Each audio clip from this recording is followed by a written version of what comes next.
Hi, I'm Annie from Hand Knits and Things, also known as HKNT on Etsy and Facebook and Instagram and Twitter, but I'm never on there. So today I'm going to show you how to wind mini skeins from a pre-existing either skein of yarn, or I use cones because they're easier. If you are going to wind from a hank or a skein, then you will need to wind off into a cake, and then from there wind off of your cake into your mini skeins. So we'll talk about the boring stuff first, which is your math. You're going to have to do math. Fortunately, I did a lot of math for a basic yarn, so maybe you'll be able to use mine.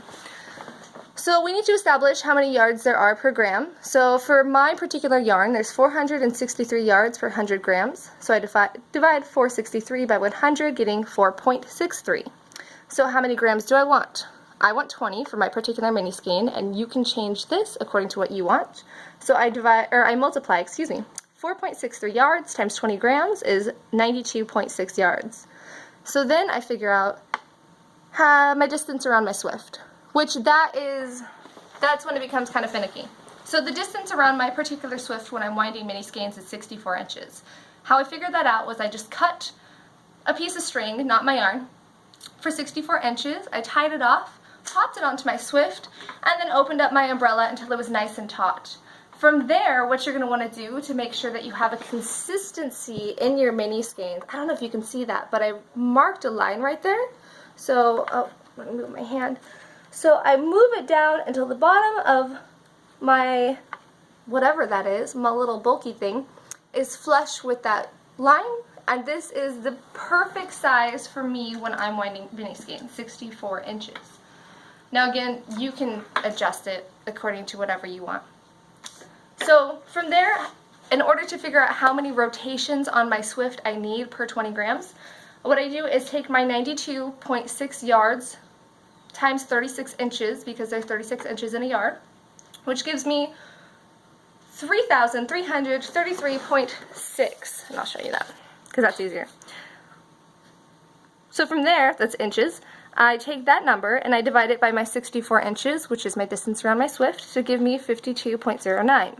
So I have to do 52 full rotations to get 20 grams. So, now that we're done with the boring stuff, let's talk about the fun stuff. I mean, mini skeins only get so fun. So I pop up my swift, and you won't be able to see my face. That's alright, my feelings aren't hurt. And I'm going to move up from here, so whoops, slowly moving up. I have this clamp, can you see that? So this little clamp, you can use the clothespin, which I was before, but it kind of sucked. So what I'm going to do is I'm going to take this clamp, and I'm just going to pop my clamp onto one of the edges of my swift. If you have a different swift, I don't know what to tell you. So from here, setting your yarn off kind of off to the side, and I put it on the ground, I'm going to push it around one rotation, and then here's what I'm going to do. Because I have a background as a personal trainer, I know that mechanically every time I move my arm, I can't help but count an appropriate amount. So I have one. I'm going to put my fingers right next to my bracket on my clip, and I'm going to go 2, 3, 4, 5, 6, 8, 9, 10, 11, 12, 13, 14, 15, 16, and it goes on like this.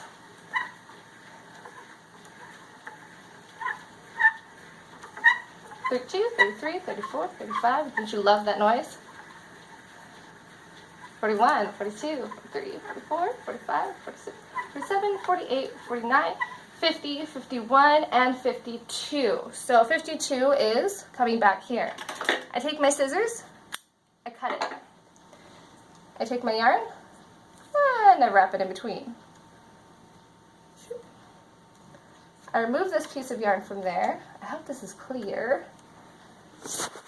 I mean, everybody knows how to tie a knot, right? You guys are knitters. I unclamp this, or I loosen it up so that I have a little bit of give when I'm tying my knot. Oh my gosh, I'm never on camera, so excuse my jittery hands. Clip the end. Pop it back open, turn it around, directly to the other side. So that is exactly opposite of where I'm at now. Oops, and I dropped my yarn. So from here, I'm going to thread the other side because I am dyeing these. Now, if you're not dyeing them, it probably isn't necessary. You may not have to do this, but If you're dyeing them, that means that you're a dyer, which means you know the heartache of a tangled skein. So you pop it off, and what I do is it goes straight into the dye pot. So I hope I'm getting clarity. I put my scale, turn it on, grams, 20, bam, that's it. So hope you guys like that.